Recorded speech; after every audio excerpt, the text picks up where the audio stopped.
ठीक है, DS area का एक गॉसियन सरफेस कंसिडर किए, क्लोज सरफेस है।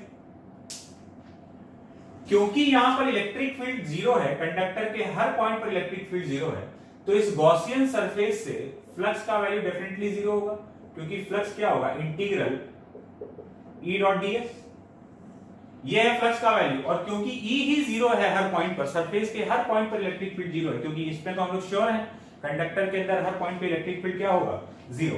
तो उस पॉइंट पर इलेक्ट्रिक फील्ड का वैल्यू जीरो है, तो हम लोग एकदम श्योर हैं कि भाई फ्लक्स तो जीरो हो गया है ना। और अगर फ्लक्स जीरो हो गया तो गॉस लॉ बोलता है ना, गॉस लॉ के according flux is equals to Q in by epsilon naught. तो अगर ये वाला चीज जीरो है, दैट मींस क्यू इन क्या हो गया, जीरो। किसमें क्यू इन जीरो, इस छोटे से वॉल्यूम में। ये जो हम सरफेस लिए हैं डीएस एरिया का, या छोटा सा एरिया जो भी है, कहीं पर भी एक रैंडम सा क्लोज्ड सरफेस कंसीडर किए, और इस रैंडम से क्लोज्ड सरफेस के अंदर इलेक्ट्रिक चार्ज जीरो आ गया। यहां अगर वो यहां लेते तो यहां भी वही सेम चीज आता, क्योंकि अंदर हर पॉइंट पे इलेक्ट्रिक फील्ड जीरो है। ऐसा कहीं भी छोटा छोटा सा क्लोज्ड सरफेस लोगे तो उन सब के अंदर सबसे फ्लक्स जीरो है, तो सबके अंदर क्यू इन जीरो है। मतलब इस पूरे वॉल्यूम में तो कहीं भी चार्ज है ही नहीं, यहां कोई भी हम रैंडम जगह लिए और हमको उसके अंदर क्यू इन जीरो मिल गया, तो ऐसा कहीं भी देख लें तो चार्ज है ही नहीं, क्योंकि फ्लक्स जीरो आ रहा है। तो फिर चार्ज कहां है? अगर यही क्लोज्ड सरफेस हम ऐसे कंसिडर करते, तो अब इस क्लोज्ड सरफेस से अगर ये पूरा अंदर होता तब तो इससे फ्लक्स जीरो होता।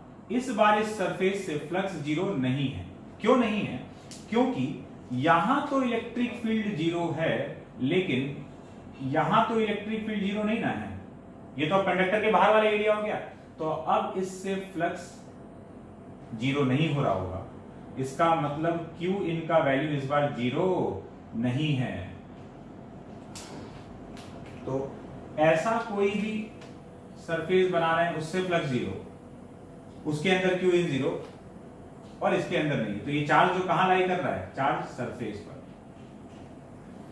तो कंडक्टर के लिए एक प्रॉपर्टी हो गया कि कंडक्टर को कुछ भी चार्ज दोगे वो कंडक्टर के आउटर सरफेस पर डिस्ट्रीब्यूट हो जाएगा।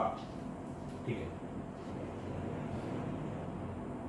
वो उसको आउटर सरफेस पर डिस्ट्रीब्यूट करेगा। क्यों? क्योंकि कारण वही है, उसको अंदर इलेक्ट्रिक फील्ड क्या करना है, जीरो।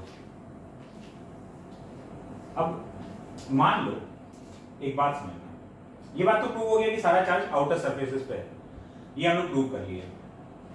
अंदर चार्ज क्यों नहीं है, दिक्कत क्या होता? अगर यहां पर क्यू इन जीरो नहीं होता, मतलब इस क्लोज सरफेस के अंदर कुछ चार्ज रहता, तो अगर इसके वॉल्यूम में चार्ज होता तो इस सरफेस के अंदर चार्ज आता, और चार्ज आता तो क्यू इन अगर जीरो नहीं है मतलब इस सरफेस से फ्लक्स जीरो नहीं है, और अगर फ्लक्स जीरो नहीं है इस क्लोज सरफेस से मतलब यहां पर इलेक्ट्रिक फील्ड प्रेजेंट है। इलेक्ट्रिक फील्ड रहेगा तभी तो फ्लक्स आएगा। तो ठीक है, कैसे भी समझ लें इसको, है ना। तो लॉजिक ये सपोर्ट करता है कि भाई अंदर इलेक्ट्रिक फील्ड जीरो है, तो अंदर चार्ज भी जीरो है, और टोटल चार्ज जो दिया गया है कंडक्टर को वो उसके सरफेस पर जा चुका है।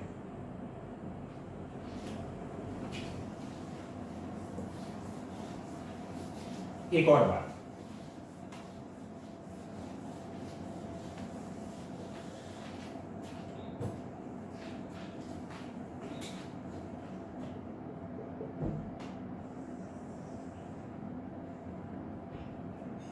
कंडक्टर को जब हम कुछ चार्ज दिए, सपोज क्यू चार्ज दिए, तो वो अपने सरफेस पे डिस्ट्रीब्यूट कर लेगा।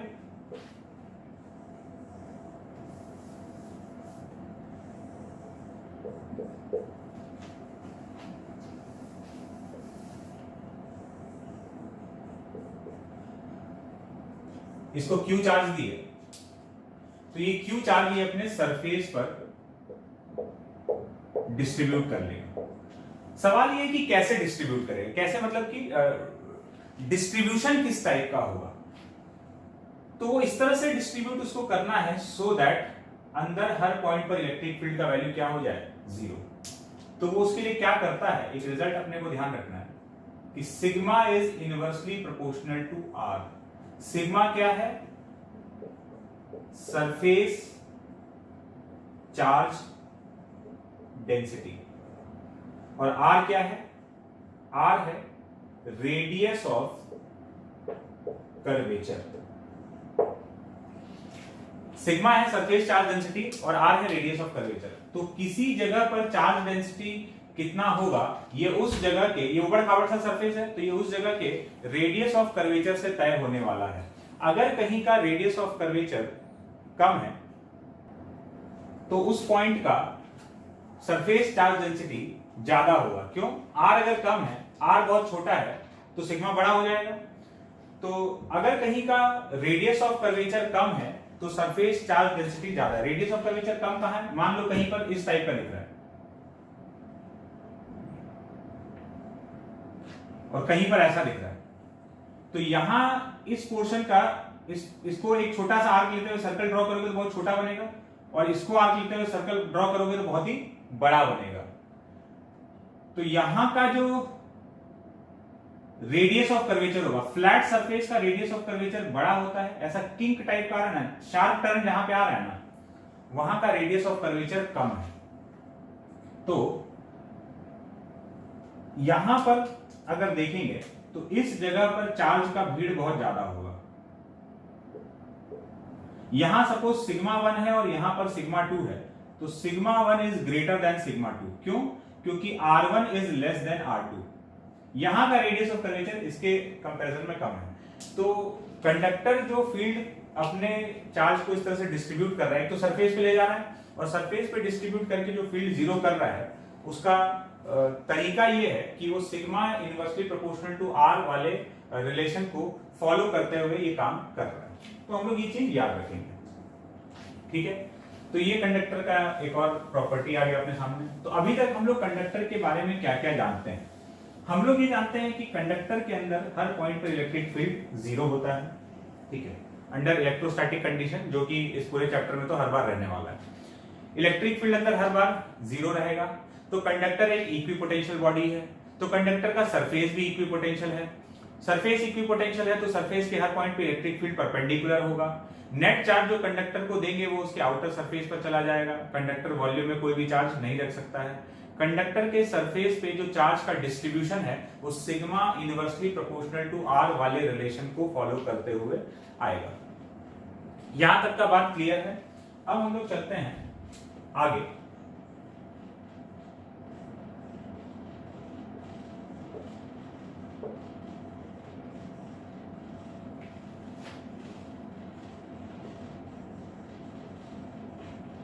Cavity inside a conductor.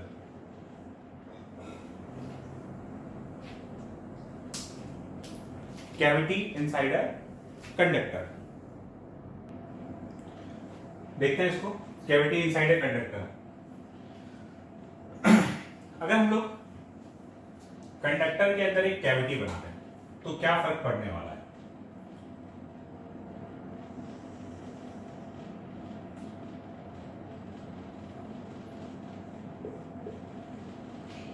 ये कंडक्टर है, इसको हम लोग कुछ भी चार्ज दिए हुए थे, क्यू चार्ज दिए हुए, इसके सरफेस पे डिस्ट्रीब्यूटेड है और अंदर इलेक्ट्रिक फील्ड क्या है? जीरो। अगर हम लोग इसमें कोई कैविटी बना दिए, कैविटी बना देंगे, वही सेम कंडक्टर है, बस खाली क्या की कैविटी बना दी है, तो इसको जो क्यू चार्ज दिया हुआ है, कैविटी बनाने के बाद अगर हम इसको क्यू चार्ज देंगे तब भी इसको कोई फर्क नहीं पड़ने वाला है। जो भी चार्ज दोगे वो चार्ज इसके आउटर सरफेस पर वैसे ही डिस्ट्रीब्यूट होगा जैसे पहले डिस्ट्रीब्यूट हो रहा था। कैविटी है या नहीं है इसको कोई फर्क नहीं पड़ रहा है। यहां पर भी इलेक्ट्रिक फील्ड जीरो, ये तो कंडक्टर का वॉल्यूम है, इसमें तो इलेक्ट्रिक फील्ड जीरो ही है, इसके अंदर भी इलेक्ट्रिक फील्ड जीरो ही रहेगा। मतलब ऐसा समझो कि ये बना हुआ है ऐसे पूरा, और यहां से हम ऐसे इतना पोर्शन कंडक्टर का रिमूव कर दिया, उसको कोई फर्क नहीं पड़ा, है ना। इतने वॉल्यूम में इलेक्ट्रिक फील्ड जीरो करना ही है, तो वो जैसा चार्ज डिस्ट्रीब्यूटेड था वैसा ही रहेगा। सो दैट इन सब पॉइंट पे इलेक्ट्रिक फील्ड जीरो हो और यहां पर भी इलेक्ट्रिक फील्ड जीरो ही हो जाएगा। उसका एम यहां पर जीरो करना है नहीं, लेकिन अगर हम इससे कंपेयर करें तो ये वाला शेप रहता तो यहां कंडक्टर पहले भरा हुआ था, अब नहीं भरा हुआ है ना, उससे इसको फर्क नहीं पड़ रहा है। चार्ज हम लोग दिए हैं तो चार्ज आउटर सरफेसेस पे रहेगा, ही आउटर सरफेस पर ही रहेगा। एक तो कैविटी के सरफेस पे कोई भी चार्ज नहीं रहेगा और इलेक्ट्रिक फील्ड भी अंदर जीरो होगा। क्यों? इसको ऐसे समझ सकते हो,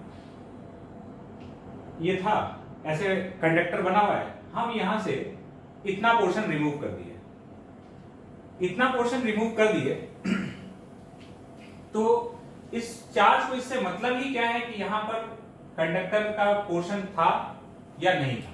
ठीक है, ये एक लॉजिकल बात है कि यहां है या नहीं है, इससे उस चार्ज के डिस्ट्रीब्यूशन को कोई फर्क नहीं पड़ रहा है। तो इसको दूसरे तरीके से ऐसे समझ सकते हो, बात समझना, एकदम लॉजिकल बात कि क्यों अंदर इलेक्ट्रिक फील्ड जीरो है। समझो, सपोज ये कैविटी का बाउंड्री है जो हम लोग रिमूव करने वाले हैं, इसको छोड़कर बात करो, इस इतने वॉल्यूम को छोड़कर यहां कितना सारा पॉइंट्स है, इनफाइनाइट नंबर ऑफ पॉइंट्स है पूरे वॉल्यूम में।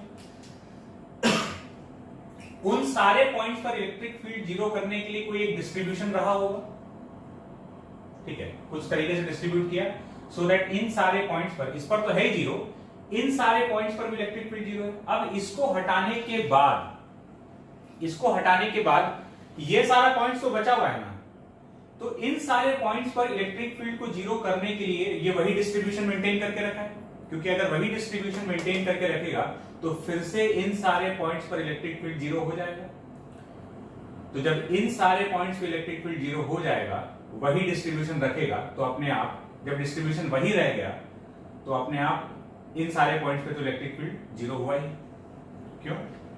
क्योंकि जो डिस्ट्रीब्यूशन वहां था एग्जैक्टली उसी डिस्ट्रीब्यूशन से इन सारे पॉइंट्स पे इलेक्ट्रिक फील्ड जीरो हो रहा था।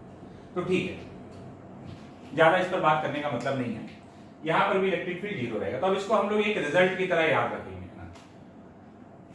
लॉजिक हम लोग खाली एक बार के लिए देखते हैं कन्विंस होने के लिए, बाकी अब हमको एक रिजल्ट की तरह याद रखना है कि कैविटी में अगर चार्ज नहीं है, मतलब सॉरी, एक कैविटी बनाया गया है तो कैविटी के अंदर कोई भी इलेक्ट्रिक फील्ड नहीं रहने वाला है, वो बिल्कुल ऐसा ही रहेगा कि यहाँ कंडक्टर भरा हुआ था या खाली था, कोई फर्क नहीं पड़ने वाला। एक सवाल ये आ सकता है कि सर जो भी हम चार्ज दिए Q, वो कंडक्टर के वॉल्यूम में नहीं रह सकता, सरफेस पर रह सकता है, तो इसी सरफेस पर चार्ज क्यों जा रहा है, इस सरफेस पर चार्ज क्यों नहीं जाएगा? तो देखते हैं, कैविटी के सरफेस पर कोई भी चार्ज नहीं आने वाला है, फील्ड तो अंदर आएगा ही नहीं, चार्ज भी नहीं आएगा। क्यों नहीं आएगा? देखो,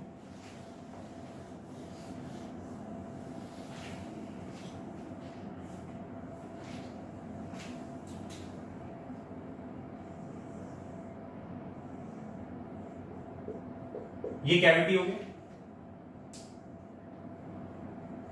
इसको हम लोग कुछ चार्ज दिए, ये चार्ज दिए, अब ये चार्ज वॉल्यूम में तो नहीं है, हो सकता है यहां फैलाया हो और कुछ कैविटी के सरफेस पे भी, तो चेक करके देखते हैं।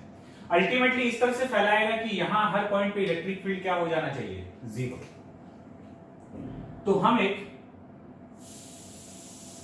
गॉसियन सरफेस कंसीडर कर रहे हैं, कैविटी के बाउंड्री के जस्ट, कैविटी के बाउंड्री से जस्ट बड़ा, ठीक है, ये एक गॉसियन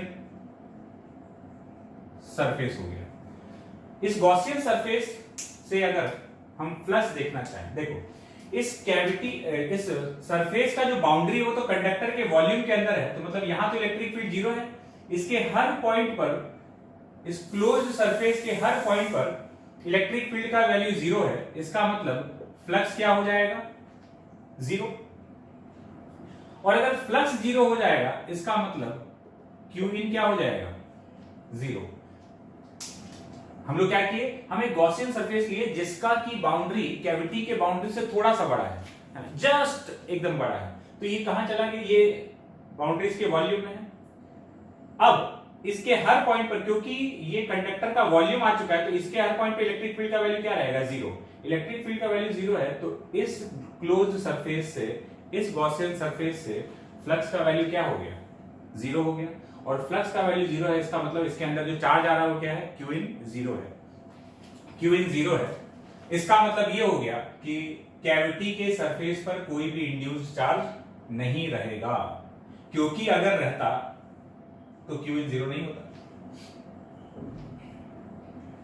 बात क्लियर है?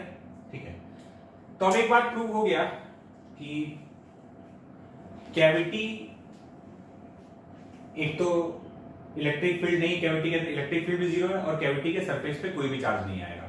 मतलब अब कंक्लूजन निकालने का बात आए तो हम लोग ये बोलेंगे कि कंडक्टर को जो भी हम चार्ज देंगे वो उसके आउटर सरफेस पर डिस्ट्रीब्यूट होगा, कैविटी के सरफेस पर कोई भी चार्ज नहीं जाने वाला है। कंडक्टर विद कैविटी या कंडक्टर विदाउट कैविटी एक ही बात है, कोई फर्क नहीं पड़ेगा अनटिल अनलेस कंडक्टर की कैविटी के अंदर ही कोई चार्ज रखे हैं। ये अब एक नया टॉपिक है, इस पर भी हम लोग आएंगे। अभी तक हम लोग कैविटी के अंदर यहां कोई चार्ज खुद से नहीं रख रहे हैं, तो जब तक हम लोग ऐसा नहीं कर रहे हैं, कंडक्टर में कैविटी हो या कंडक्टर में कैविटी नहीं हो, उसके लिए एक ही बात है, वो बिल्कुल जैसे बंद की तरह बिहेव करता है वैसे ही कैविटी में भी सेम चीज रहेगा। कैविटी के सरफेस पर कोई चार्ज नहीं आ रहा है, ना कैविटी के अंदर फील्ड आ रहा है, तो ये पूरा सॉलिड होता या खाली है, एक ही बात है। अब फर्क कब पड़ेगा? फर्क तब पड़ेगा जब कैविटी के अंदर कोई चार्ज रखा जाएगा।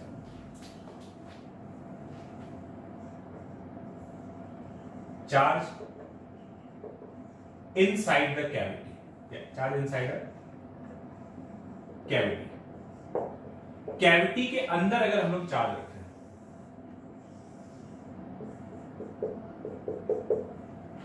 ये कंडक्टर और यहां पर एक कैविटी बना हुआ है, यहां पर हम एक चार्ज रख दिए Q, Q चार्ज रख दिए तो सामने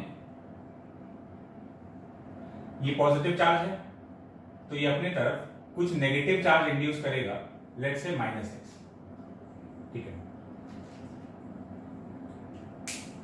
यहां क्यों रख दिए?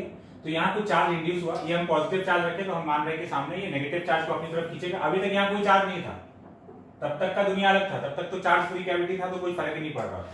अब चार्ज क्यों रखे हैं? ये पॉजिटिव चार्ज है तो ये अपनी तरफ नेगेटिव चार्ज को अट्रैक्ट किया, ये हम मान रहे हैं। हो सकता है मेरा मानना गलत हो, तो अभी पता चल जाएगा। ये नेगेटिव चार्ज अट्रैक्ट किया कितना, -x, तो कंडक्टर तो न्यूट्रल था, अगर यहां -x आया है तो यहां कितना जाना चाहिए, +x। क्यों? क्योंकि कंडक्टर का टोटल चार्ज 0 है, यहां नेगेटिव आया तो यहां पॉजिटिव चला जाएगा, क्योंकि वॉल्यूम में तो कोई चार्ज रहने वाला नहीं है, जो भी चार्ज रहना है सरफेस पर, तो यहां माइनस तो उधर प्लस चला गया।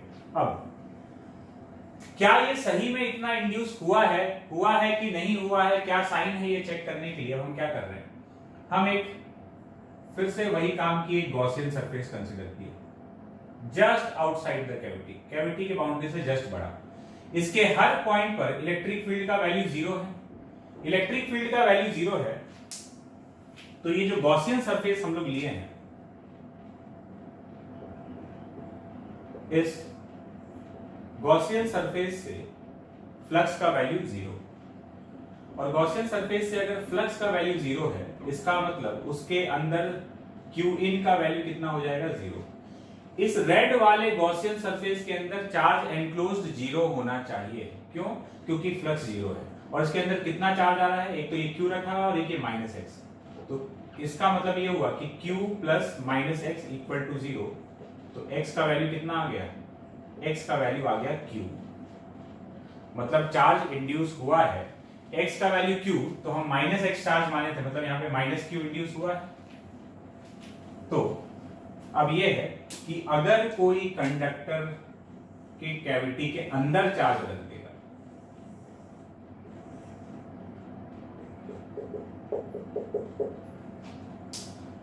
कोई यहां चार्ज रख देगा Q, तो सामने वाले कैविटी के सरफेस पर कितना इंड्यूस होगा, -q, और यहां माइनस आया तो बाहर आउटर सरफेस पर कितना चला जाएगा, +q। तो कैविटी के अंदर जितना चार्ज रखोगे, अगर यहां -q रखते तो यहां +q इंड्यूस हो जाता, और यहां +q तो बाहर कितना चला जाता, -q। तो जितना चार्ज कैविटी के अंदर रखोगे इक्वल एंड ऑपोजिट चार्ज सामने वाले सरफेस पर इंड्यूस हो जाएगा।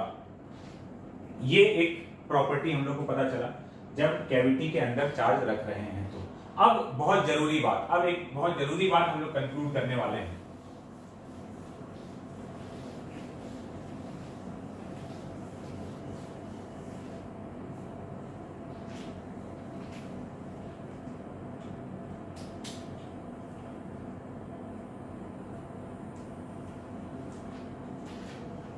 देखो,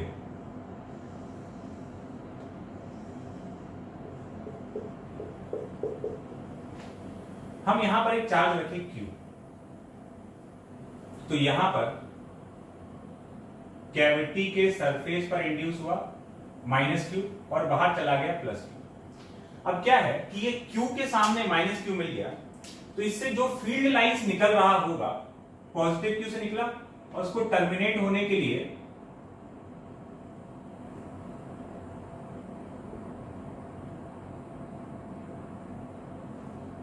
जितना लाइंस यहां से निकलेगा वो सारा का सारा लाइंस सामने जाके टर्मिनेट हो जाएगा। क्यों? पॉजिटिव से निकलता है और नेगेटिव में टर्मिनेट होता है, तो जितना यहां पॉजिटिव चार्ज रखा हुआ है उतना ही सामने नेगेटिव चार्ज, तो जितना फील्ड लाइंस यहां से निकला उतना फील्ड लाइंस जाके यहां टर्मिनेट हो गया।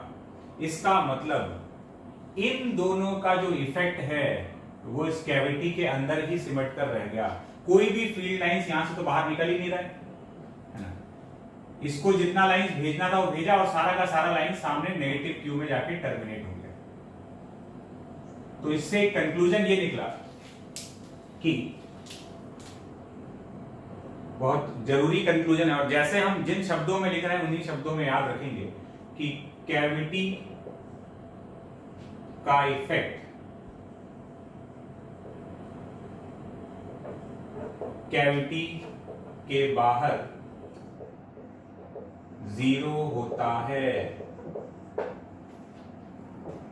कैविटी का इफेक्ट कैविटी के बाहर 0। जब हम बोल रहे हैं कैविटी का इफेक्ट, तो कैविटी में दो लोग इंक्लूडेड हैं। कौन? एक तो ये जो +Q हम लोग रखे थे, ये जो हम लोग Q चार्ज रखे ये, और दूसरा जो सामने -Q इंड्यूस हुआ, ये दोनों तो अपना फील्ड आपस में समेट लिया, इससे निकला और इसमें टर्मिनेट हो गया। तो इन दोनों की वजह से अगर हम पूछे यहां यहां यहां कहीं भी, तो इन दोनों का फील्ड लाइंस तो इस बाउंड्री के बाहर जा ही नहीं रहा है, और जब इन दोनों का फील्ड लाइंस इस बाउंड्री के बाहर नहीं जा रहा है तो इन दोनों का इफेक्ट इस बाउंड्री के जस्ट बाहर है ना, यहां से निकलते ही कहीं पर भी, यहां देखेंगे यहां देखेंगे यहां देखेंगे यहां देखेंगे, कहीं पर भी इन दोनों का इफेक्ट 0 हो रहा है। तो वही हम लोग लिखे हैं कैविटी का इफेक्ट कैविटी के बाहर 0 है।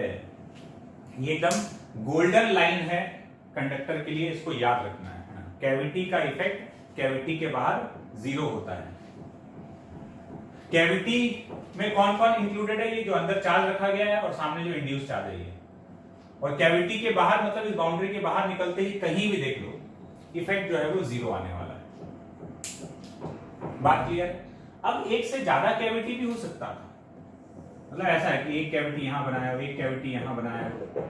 ऐसा अगर किए हो, इसमें रखे Q1,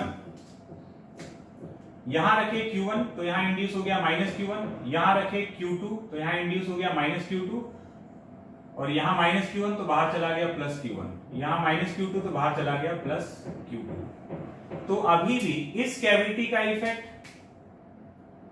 इसके अंदर तक ही, इसके जैसे ही बाहर जाएंगे 0। इस कैविटी का इफेक्ट इस कैविटी के बाहर 0 है ना। तो कोई भी ऐसे कितना भी कैविटी हो सकता है, सबके लिए ये रूल लागू होगा। और यहां जितना प्लस में चार्ज रखे उतना माइनस में आया और उतना ही प्लस चार्ज बाहर चला गया। यहां जितना Q2 रखे उतना ही -Q2 यहां आया और +Q2 बाहर चला गया। तो ये एक बात हो गया कैविटी के लिए, ठीक है।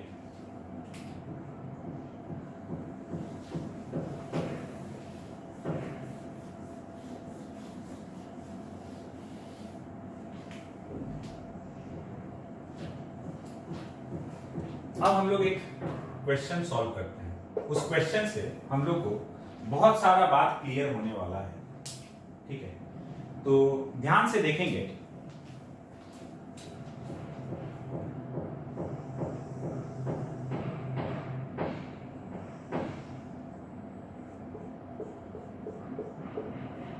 ये कंडक्टर, उसके अंदर एक कैविटी, पॉइंट ए पर, दिस इज पॉइंट ए,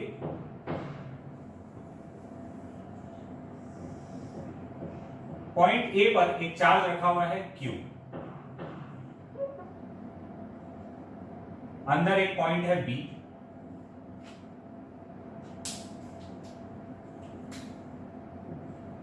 ये पॉइंट A, पॉइंट B, यहां कोई पॉइंट है C,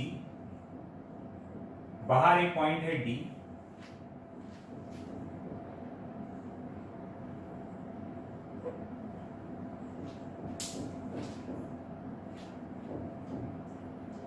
और एक और पॉइंट है E जिस पर कि ये कैपिटल Q चार्ज रखा गया है।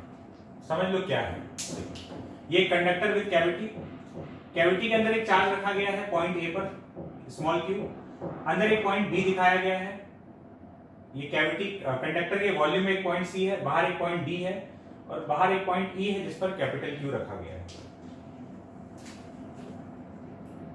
Distance between any two points are known, मतलब B से C के बीच का डिस्टेंस चाहिए तो BC डिस्टेंस बोल देंगे, C से E तक का डिस्टेंस चाहिए तो CE डिस्टेंस, A से D तक का डिस्टेंस चाहिए तो AD डिस्टेंस। तो इस तरह से कोई भी दो पॉइंट के बीच का जो डिस्टेंस है वो नोन है, इस टर्म्स में लिख सकते हैं। अब यहां से एक एक करके सवाल पूछा जाएगा और हम लोग को जवाब देते जाना है।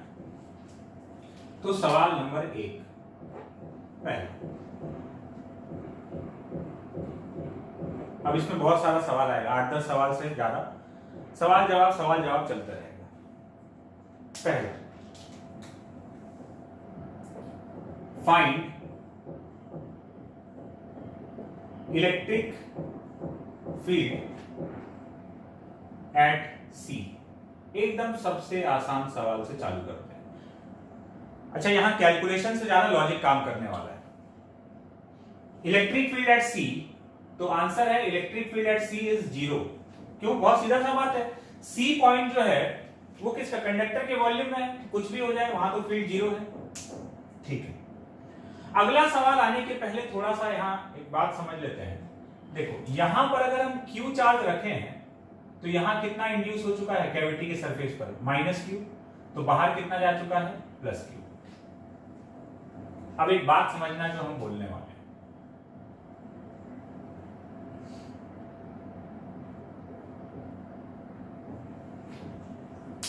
पॉइंट C पर इलेक्ट्रिक फील्ड 0 है। तो इलेक्ट्रिक फील्ड कैसे 0 है, इस बात को अगर समझ लोगे तो आगे थोड़ा सा आसानी होगा।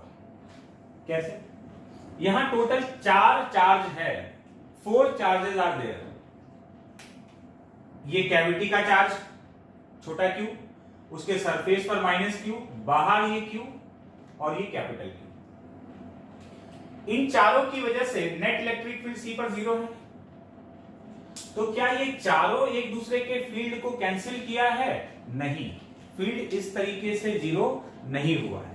तो फिर फील्ड किस तरीके से 0 हुआ है? फील्ड दो के पेयर में 0 है। कैसे? अभी एक गोल्डन लाइन बताए थे कि कैविटी का इफेक्ट कैविटी के बाहर 0 है, मतलब पॉइंट C पर ये Q और -Q का इफेक्ट मिलाकर 0 है। ये इन दोनों का फील्ड यहां पर 0 है।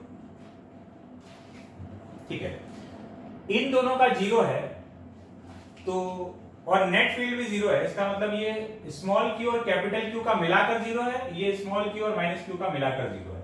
तो चारों एक दूसरे के फील्ड को कैंसिल नहीं कर रहा है, ये फील्ड दो के पेयर में कैंसिल हुआ है ना। मतलब एक तो ये होता है कि 1 2 3 4 ये चारों एक दूसरे के फील्ड को भिड़ा के कैंसिल कर दिया। नहीं, कैविटी का इफेक्ट कैविटी के बाहर 0, मतलब इन दोनों का फील्ड मिलाकर यहां 0 है और इन दोनों का फील्ड मिलाकर यहां 0 है। समझे बात को? अगर ऐसा होता ना कि एक कैविटी ये दूसरा कैविटी है ना, यहां कुछ चार्ज है, यहां भी कुछ चार्ज है, तो इस जगह पर अगर फील्ड 0 है तो इसकी वजह से मतलब यहां जो चार्ज रखा और ये जो इंड्यूस चार्ज है, इस कैविटी का यहां अलग से 0 होता, इस कैविटी का अलग से 0 होता और इन दोनों का मिला के अलग से 0 होता। टोटल 6 चार्ज होता है यहां पर, 1 2 3, 4, 5 और 6। तो ये 6 एक दूसरे को कैंसिल नहीं कर रहा था, इन दो की वजह से 0, इन दो की वजह से 0 और ये दो की वजह से अलग से 0। इस तरीके से फील्ड 0 हुआ। तो बात क्लियर है? तो सी पॉइंट पर फील्ड 0 हो गया, ठीक बात है। Question number 2, find electric field at C due to charge on the outer surface of the conductor. Electric field at C due to charge on the outer surface of the conductor. इस outer surface पर ये जो charge Q रखा हुआ है इसकी वजह से यहाँ का फील्ड। तो अब हमको पता है कि यहाँ जो फील्ड 0 हुआ है, एक तो इन दोनों की वजह से अलग से 0 हुआ है और ये छोटा क्यू और कैपिटल क्यू मिलाकर यहाँ 0 किया है। तो इन दोनों का मिलाकर अगर 0 है, देखो डायरेक्टली तो हम इसका बता ही नहीं सकते क्योंकि इसका डिस्ट्रीब्यूशन कैसा है कुछ आइडिया नहीं है। इसका और इसका मिलाकर अगर यहाँ 0 है तो इसकी वजह से जितना यहां पर आया है इक्वल एंड ऑपोजिट ये दिया है। तो इस कैपिटल क्यू का फील्ड यहां पर कितना होगा? कैपिटल क्यू का फील्ड यहां पर के क्यू अपॉन सीई का स्क्वायर है, इसकी वजह से इतना है। तो इस छोटे क्यू की वजह से भी उतना ही होगा ऑपोजिट डायरेक्शन में, क्योंकि ये दोनों मिलाकर 0 कर रहा है। लॉजिक से निकालते हैं, कैलकुलेशन तो है ही नहीं। सवाल number 3, find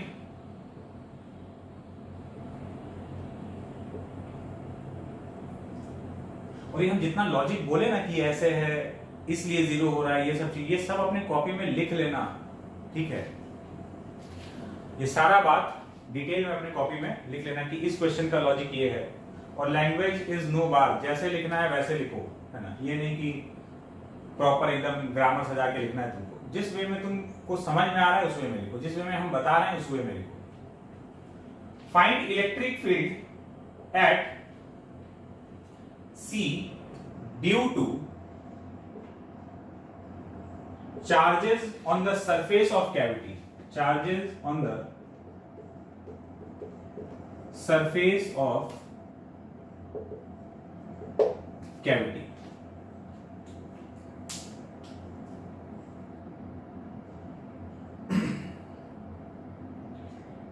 Find electric field at C due to charges on the surface of cavity. C point पर ये कैविटी के सरफेस पे जो माइनस क्यू आया है इसका फील्ड यहां बताना है। अब तो फिर से वही बात है कि जो माइनस क्यू आया है ये किस टाइप के डिस्ट्रीब्यूशन में है हमको नहीं पता है। हमको ये पता है कि इन दोनों की वजह से मिलाकर यहां फील्ड 0 है। तो जितना फील्ड इसकी वजह से यहां होगा इक्वल एंड ऑपोजिट इस माइनस क्यू की वजह से होगा, तभी तो इन दोनों का नेट फील्ड मिलाकर यहां पर क्या है? 0। तो वही इनडायरेक्ट वे में इस क्यू का फील्ड यहां पर कितना है? तो ये है के क्यू अपॉन AC का स्क्वायर, ये डिस्टेंस AC है, इसका फील्ड इतना है तो इक्वल एंड ऑपोजिट इस माइनस क्यू का होगा। तो मैग्नीट्यूड उतना ही है, डायरेक्शन उसका उल्टा होगा, जो भी डायरेक्शन इसकी वजह से है उसका उल्टा। बात क्लियर है? सवाल नंबर 4 देखते हैं। सवाल नंबर 4 देखने के पहले एक बात हम फिर से थोड़ा सा तुमको याद दिलवा देते हैं कि अगर ये कंडक्टर है, ध्यान से समझना बात को, फाइनल कंक्लूजन, क्योंकि अब यही हर बार तुमको काम आने वाला है। हम लोग कंडक्टर के कंक्लूजन तक पहुंच चुके हैं। ये कैविटी है, यहां चार्ज रखा है Q, यहां पर माइनस Q, यहां चला गया Q और ये Q। एक कैविटी भी हो सकता है, एक से ज्यादा भी हो सकता है। इन दोनों का इफेक्ट इस बाउंड्री के अंदर अंदर ही है, जो भी इन दोनों की वजह से फील्ड आएगा अंदर अंदर। इस बाउंड्री के बाहर निकलते ही कहीं भी फील्ड हर जगह इन दोनों की वजह से 0 है, यहां यहां कहीं भी जाएंगे, ठीक है? फिर Q1 Q1 Q1 Q2 minus Q2, ये Q2। इस कैविटी का इफेक्ट इसके अंदर अंदर ही, इसके बाहर जाते ही, इस बाउंड्री के बाहर कहीं भी जाते ही फील्ड 0 है। किसका? इसका। और एक ये हुआ, ये इसका चार्ज, ये और ये चार्ज, और ये चार्ज इसका इफेक्ट इस बाउंड्री के अंदर, इस इन दोनों का इफेक्ट कहां है? खाली इस स्पेस में। इस